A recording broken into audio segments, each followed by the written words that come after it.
The following video is part 2 of our Crashing the Association 2021 season preview in the form of a League Pass draft. Check our YouTube channel for part 1 and part 3. Enjoy!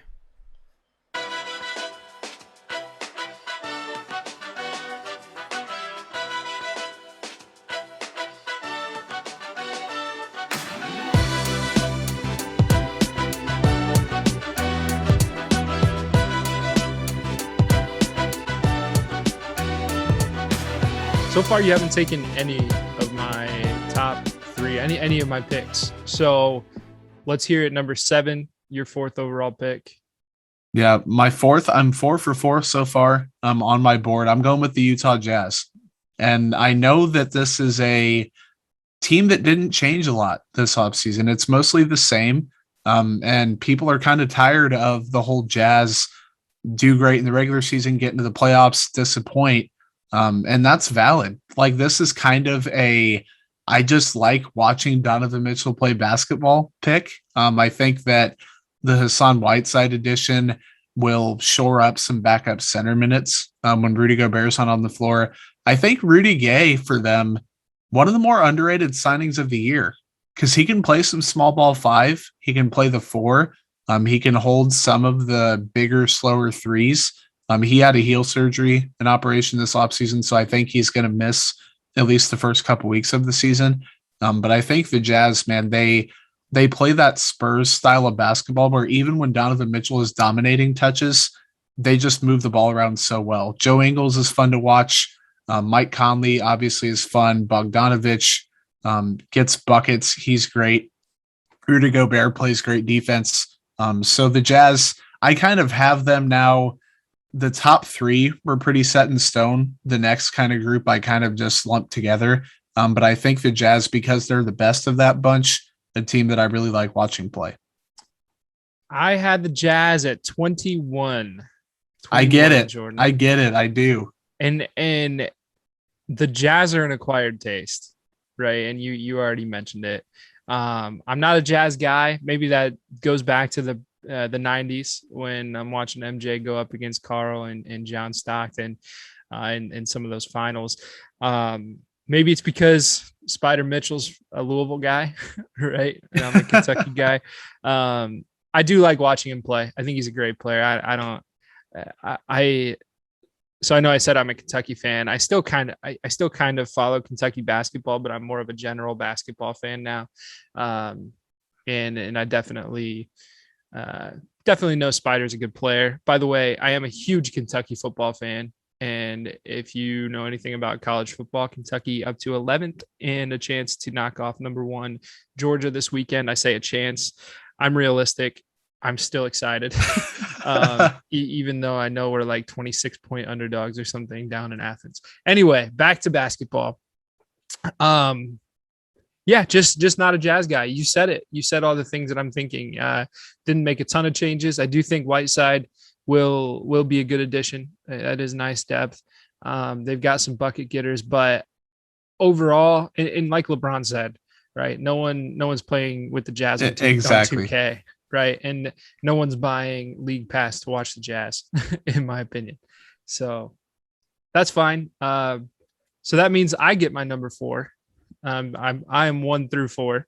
The 8th pick, my 4th pick, the Atlanta Hawks. Look, huge Hawks fan, huge with the way they're built. Almost too many guys right now on that team. They've got some room at close to the deadline to possibly make some moves and either grab some picks or possibly get an upgrade. But anyway, Trey's obviously a beast. I love watching Trae Young play. I love the John Collins Trae Young connection, and even Clint Capella, right? Like, their pick and roll abilities are phenomenal with the just the way that team's made up. Cam Reddish is, for me, one of the most fun young players to watch, and has been one of the most fun players to watch develop.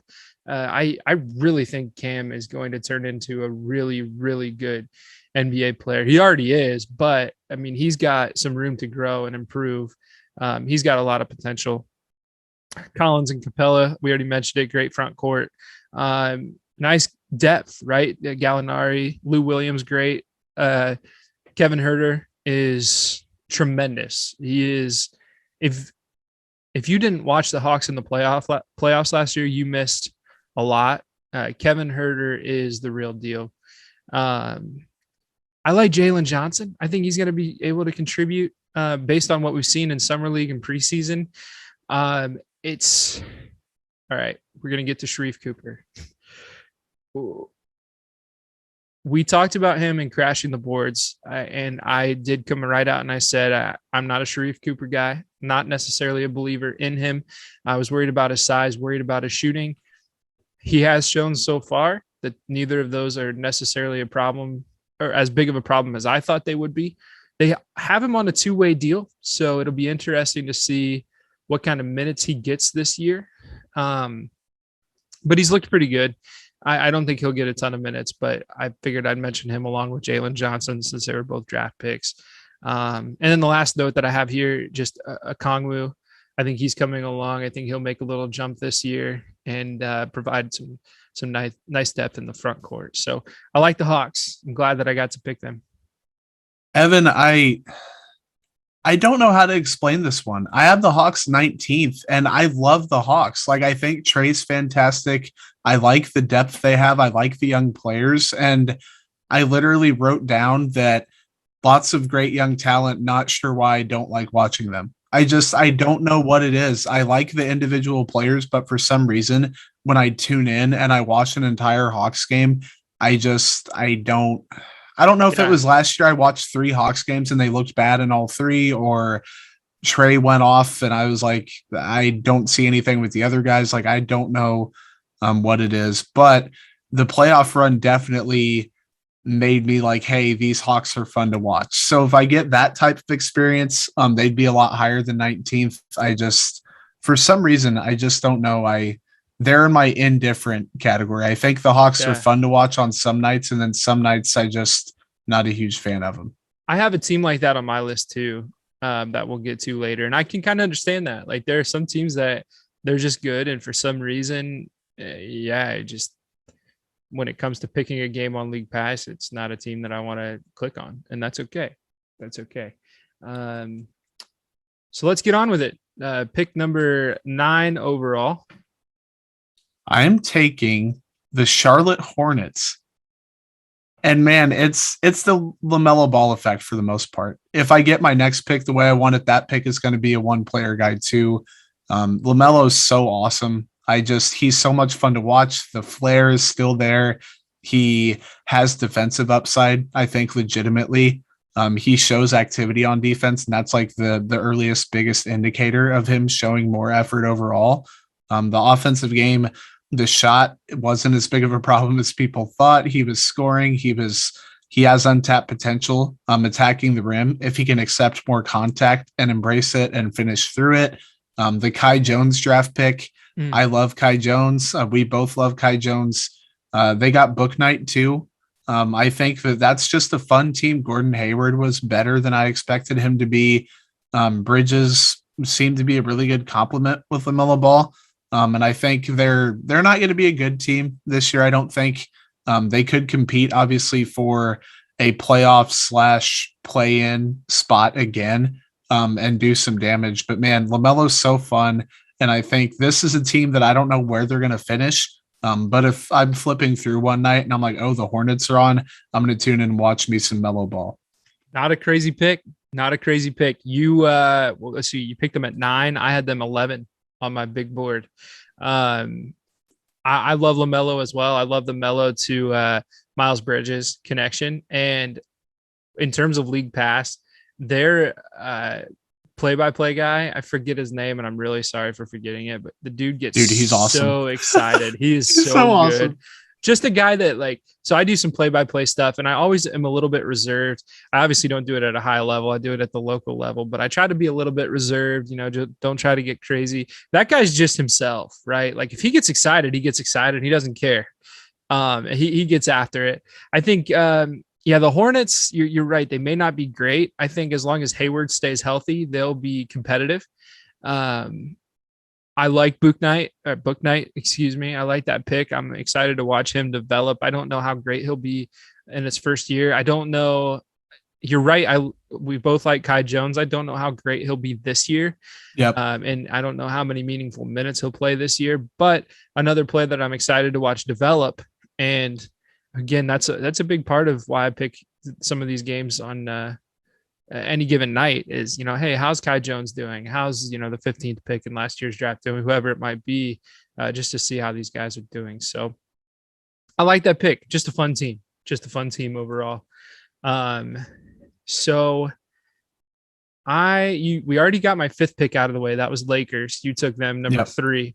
So my 6th team on my board and the 10th overall pick is going to be a team that will probably be god awful in terms of record. Can you guess who it is? Is it the Magic? It's not. It's the Rockets. Is it the Cavs? Oh, it's the Rockets. No, it's okay, the Rockets. I dig it. Yep, it's the Rockets. It's for players. You're a one-player guy on the Hornets. I'm a 2-player guy for the Rockets. Give me the KPJ, Jalen Green backcourt all day long. Kevin Porter Jr. played for my Cavs. I say my Cavs like I'm a huge Cavs fan. They're the local market team, right? So they're the team that was always on. Played for them. Didn't work out there. Maybe we can get into why on another episode. It is what it is that he's gone. But as long as he stays out of trouble, he stays on the court. The dude's fun to watch. Jalen Green, we talked about it in Crashing the Boards, could be one of the best scorers in the league at some point in his career. Already looking like a really good player. I like Jayshawn Tate. He's from Columbus, actually. A guy that I've seen play or saw play in high school. So just it's been fun watching his career. I saw Şengün is like, in terms of odds, and we should know this since we're sponsored by a sports book, but in terms of odds, he's like 6th or 7th on the list of potential rookie of the years, which is interesting. He'll be just, again, another interesting guy to watch. Great footwork. Good. Looks like he could be a good post player, a little bit undersized though. So interesting to see how that works out. Look, it's the Rockets. The rest of the team, not terribly exciting. ESPN's depth chart for the Rockets lists Daniel House as the 3rd team shooting guard, small forward, and point or power forward. So like he's like, if Daniel House is kind of your utility guy, I don't really know how excited we should get. Nothing against Daniel House by any means. It's just, it's just not exciting. And then your guy Jacob, right? Josh Christopher on the team, and we'll see what kind of minutes he gets. But again, just a lot of young guys that will be fun to watch, even if they're not winning games. Yeah. For the sake of time, because I know we have been really going deep on these teams and really giving some good analysis. I agree with everything you said about Houston. I have them 14th, and now that I look at my list, I kind of wish I would have put them higher. But then if I mentally flip it around, I'm not going to remember where I changed it to. So I'm just going to roll with what I have written down. Sure. I wrote down, Şengün, Christopher, KPJ, Jalen Green, Christian Wood, also a fun player to watch. Great lob threat. I love the Rockets. I think that's a fantastic pick. Awesome. So let's, and once we get into some of these middle teams and end teams, we'll probably not spend as much time on them, but that was our top 10 right there. So let's move into number 11, Jordan. This is another 1-player one. I'm going with the Dallas Mavericks here. Okay. I know that it's a lot of the same. Jason Kidd, now the coach. Can Porzingis improve? Is he quote unquote back? That's always a question. It comes down to Luka. And like, if you don't like Luka, then you probably have them pretty low on the list because it's the same team and you know that they're going to be fun, but not elite. I think, man, there's something about Luka. He is just must-watch programming for me. If he is playing, no matter who it is, I will watch. I love the swagger he plays with. He plays hard. Defensively, he made a massive improvement, I think, last year from being bad to pretty much neutral, I think, and there's still untapped potential. He looked in preseason like he was even a little bit more in shape, a little faster. He keeps getting faster every year, or at least quicker, I should say. I think that as his conditioning improves, the arc of Luka, like to average 29, 9, and 8, or whatever the heck he averaged at the age of 21, 22, he still has 5 years before he's in his athletic prime. The same thing with Trae Young and the Hawks. Like these young guys that are doing so well out of the gate, they have all-time great potential. Like some guys that take a while, then hit their stride at 25, 26, they are behind the 8 ball a little bit. Luka has been really good since he stepped on an NBA floor. And I think the Mavs, they were 7th overall on my list, and I made them my 6th overall pick. So I think it's a Luka thing, and it starts and ends with him. Yeah, I can't blame you. I actually have them down at 13. Well, okay, I should say this. I had them at 13 in my initial list, and then when I was going through writing my notes, I actually dropped them down 2 spots. We'll get to some of the teams that I moved up later. But look, they're just running it back, basically, with the same team as last year. I don't know if they've made any noticeable improvements. In fact, they downgraded coach. Yeah. Maybe. Yep. Maybe. No, I agree. I was listening to the mismatch today, and KOC was talking about how the team, like the fan base, is going into this season with low expectations. Like they're actually down and negative on their team already.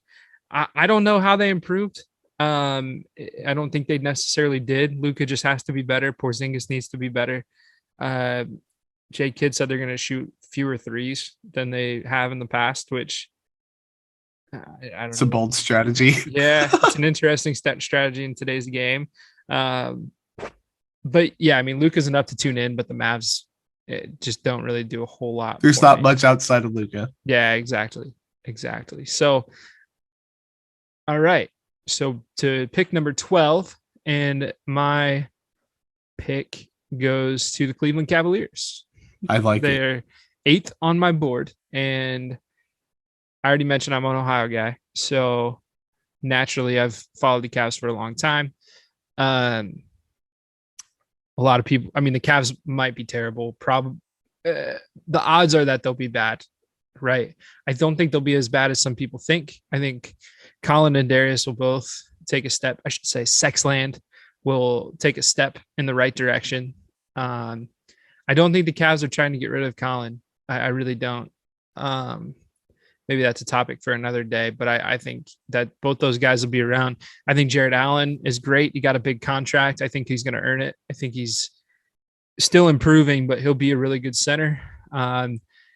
We talked about Evan Mobley and how, and this isn't crashing the boards, we haven't talked about him in this episode, but when we were reviewing Evan Mobley, I told you my name is Evan, obviously. My nickname growing up as a kid was Mobley or Mo. And so just naturally, Evan Mobley is one of, if not my favorite player, just because of name. I think he'll be a fun player. He'll be a project. He's getting beat up in the post a little bit. He'll need some help. Probably has to play next to a good post defender, at least at first. But in terms of defense, he's still good. He's a good help defender, shot alterer. I think he's a switchable defender as well.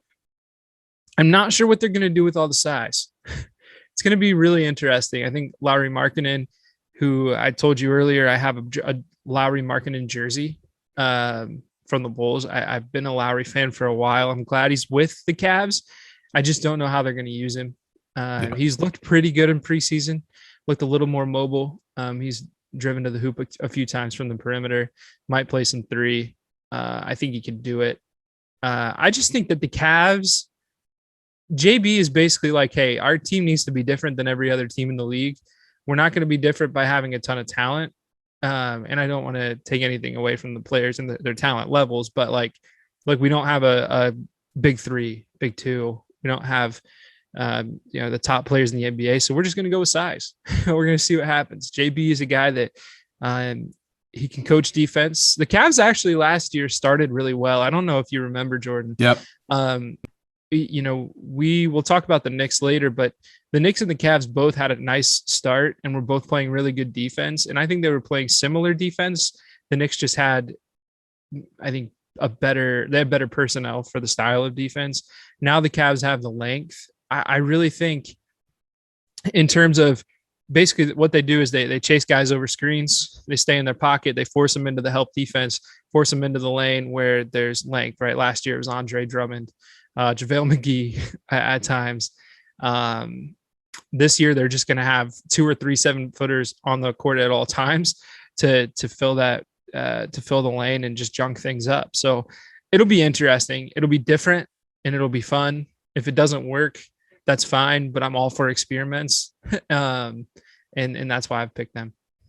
Yeah, I have them 12th. And I wrote down experiment LOL. And then like in parentheses, I have Garland and Sexton fit. Okoro's development. I like him. I'm a firm believer in Isaac Okoro. Sure. I think he's going to be a good player. Markin in addition, how's Mobley going to look in year one? Like everything you said about them, I agree with.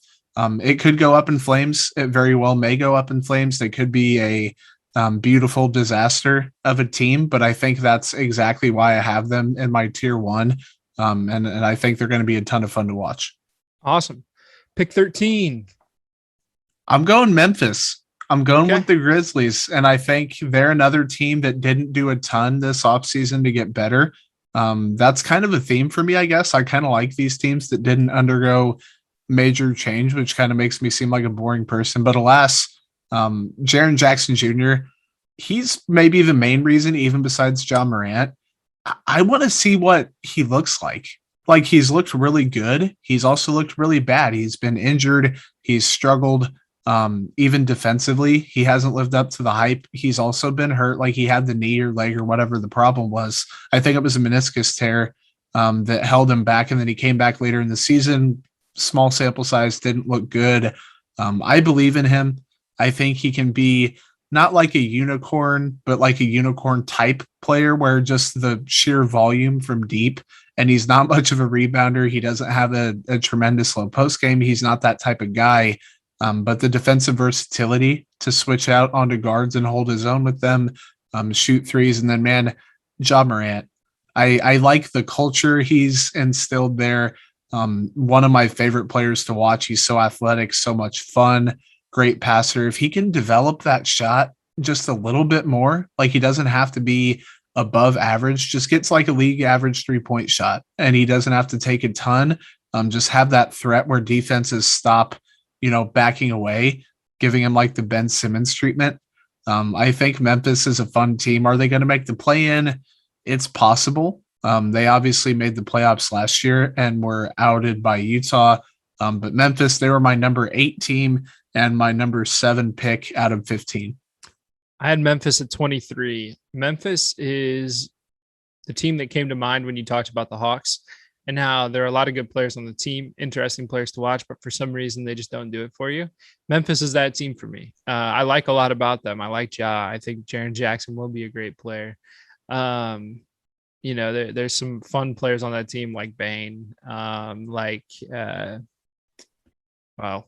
drawing a blank at this Dylan point. Brooks. Yeah, Brooks is good. He's a feisty guy, but it just, for some reason they don't do it for me. I don't blame your pick. I think it's a perfectly fine pick. I think Grizzlies fans deserve a team like this, right? That's a good fan base down in Memphis, small market. But great atmosphere, and I hope the Grizzlies are good. Yeah, and I think that's why I like what we're doing so far. It's not that we haven't disagreed on any of these teams in terms of how they're going to do or how we think they're going to do. Like, it's not like I've said, the Rockets are going to make the play and you're like, whoa, they're going to be terrible. It's just we both know what direction, or we both think the same direction for the teams. But just preference of we like a lot of the same players, but in terms of, for flipping through and want to watch a game, I think that's why it's more fun than just doing that, team by team traditional preview. Because if that was the case, it would be a lot of, yes, I completely agree. Let's move on to the next team. Right. Exactly. I'm going to make my pick, number 13 pick overall. And what is it? The 8th pick total. Yep. 8th pick for me. I'm taking, so both of the finals teams from last year are still on the board, which is kind of interesting when 13 picks through, but I'm going to take the Bucks at this pick. Bucks, another team that they're running it back, right? Minus PJ Tucker, which will be interesting, especially when they get to the playoffs. PJ was a big factor. I know Durant still got his buckets in the East Finals, or not East Finals, but the second round, right? It felt like the East Finals, but without PJ, that'll be interesting. But look, Grayson Allen is an addition to the team. He's better than he gets credit for. I think he'll be a pretty good player. I think that'll come out this year. I really love Bobby Portis. But again, it's the Giannis factor. I read, by the way, if you haven't read the Giannis biography by Miran Fader, you need to. It is absolutely phenomenal. It goes beyond basketball, teaches you life lessons about poverty, about what the world is like in terms of racism, and just really opens your eyes to just a lot of different life lessons. So read that book. I love Giannis. I love him as a person. I love him as a player. He is an incredibly fun player to watch. But the Bucks, for some reason, are just a little bit boring. And so Giannis is really the only reason I have them in my top 10. Yeah, I had the Bucks 22nd, and I wrote down such a good team, but mostly the same and kind of boring. I love Giannis. That's literally what I wrote down. I think it's basically the same stuff you mentioned in terms of their running it back. We both love Giannis, and it's kind of like the Mavericks thing where Luka was the only reason the Mavericks were so high. I just don't like watching Giannis nearly as much. I think that he's a great guy and a great player. But for some reason, the Bucks I think it's just the boredom factor. Like They just won the finals, and I'm like, ready for a new challenge. But if a Bucks game's on and there's nothing else kind of happening, I'll be like, I guess I can settle to watch, one of the top 5 players in the NBA on any given night. And you turn the Bucks on and you know what you're going to get. You know that they're probably going to win the game that you turn on.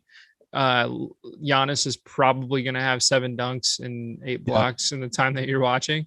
And that's okay. That can be really fun. And for me, it is fun to watch one player dominate in the way he does.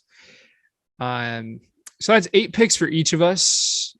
They're technically 30 picks. 15 would be halfway through, but let's take a quick break between these 2 picks and we'll be right back. What's up, everyone? Thanks for watching Crashing the Association. We wanted to take a quick second to show you some items available in the Crashing Hoops store.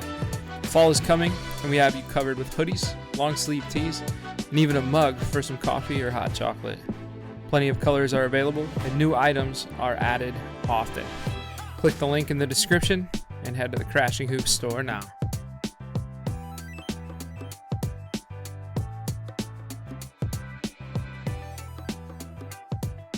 All right, so we are 14 picks through the League Pass draft. If you made it this far, good for you.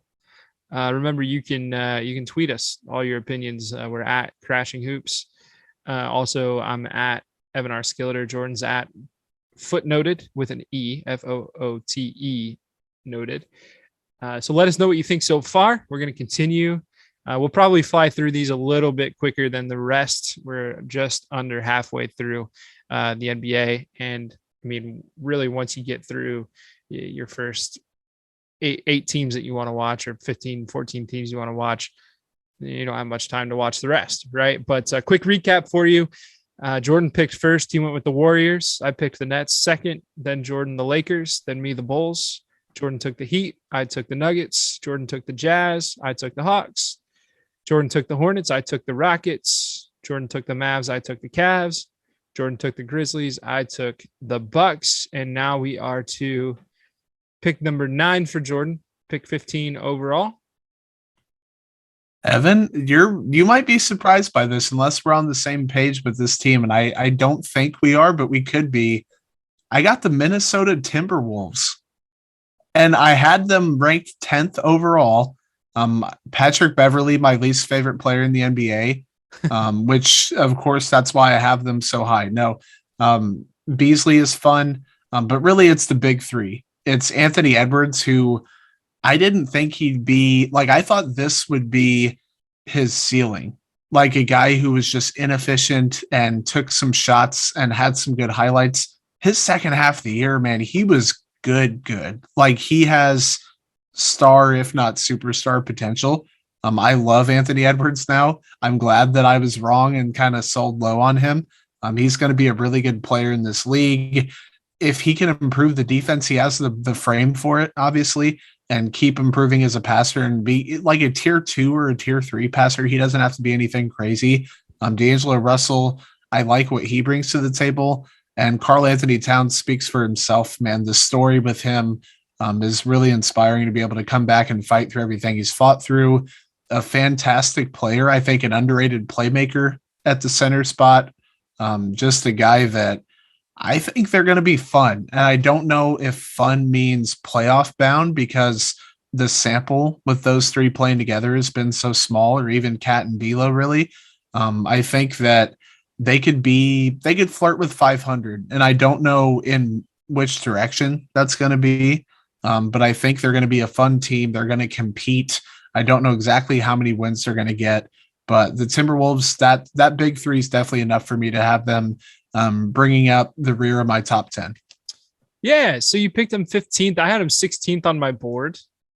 So they're right around the spot that I had them. I still have a lot of teams in front of them that are not off the board yet, but so here's what happened. I made my big board, and then I went back through and made all my notes. And when I was writing my notes for the Timberwolves, I was like, man, 16 might be a little bit low. But I left them there. I was kind of running out of time anyway. I didn't really want to rework the list. Maybe I was a little bit lazy, but my notes say this: I love Cat, I love Ant, I love D'Lo. I think all three of those players are nice.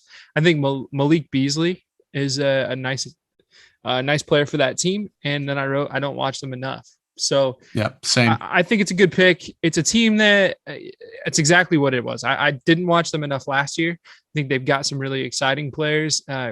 Carl is obviously a Kentucky guy that I followed closely in his 1 year in college and then a couple of years in the NBA. It'll be an interesting year for the Timberwolves, but yeah, I think that's a good pick, Jordan. I appreciate it, man. So this is pick number 8 for you, or pick number 9 for you? This would be pick number 9 for me, pick number 16 overall. And I've got the other finals team. So I picked the Bucks last. I'm going to pick the Suns this time. Look, the Suns are also running it back. Pretty similar team. I'm excited to see if Bridges takes a leap. I think he will. I think he can. I think he's been a really fun player to watch. I like Cam Johnson as well, coming off the bench for them. What else do you say? Everyone kind of understands what this team is. I think there are a few things that'll be interesting to watch. DeAndre Ayton is one of them. Ayton is a player that wants a max deal. Who doesn't want a max deal, right?